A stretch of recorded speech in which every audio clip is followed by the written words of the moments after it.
بسم الله الرحمن الرحيم يا أيها المزمل قم الليل إلا قليلا نصفه أو انقص منه قليلا أو زد عليه ورتل القرآن ترتيلا إنا سنلقي عليك قولا ثقيلا إن ناشئة الليل هي أشد وطئا وأقرب قيلا إن لك في النهار سبحا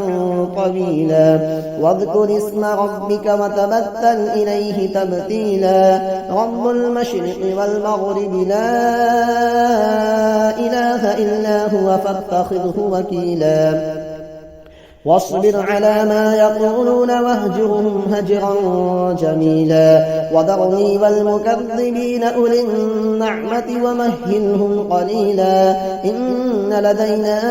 أنكالا وجحيما وطعاما ذا غصة وعذابا أليما يوم ترجف الأرض والجبال وكانت الجبال كثيبا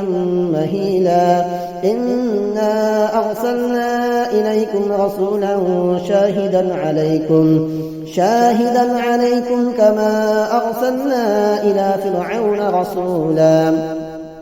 فعصى فرعون الرسول فأخذناه أخذا وبيلا فكيف تتقون إن كفرتم يوما يجعل البلدان شيبا السماء منفطر به كان وعده مفعولا إن هذه تذكرة فمن شاء اتخذ إلى ربه سبيلا إن ربك يعلم أنك تقوم أدنى من ثلثي الليل ونصفه وثلثه وطائفة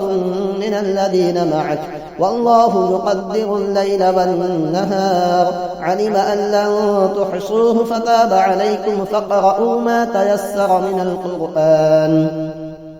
علم أن سيكون منكم مرضى وآخرون يضربون في الأرض يبتغون من فضل الله وآخرون يقاتلون في سبيل الله فاقرؤوا ما تيسر منه وأقيموا الصلاة وآتوا الزكاة وأقرضوا الله قرضا حسنا وما تقدموا لأنفسكم من خير تجدوه عند الله هو خيرا وأعظم أجرا واستغفروا الله إن الله غفور رحيم.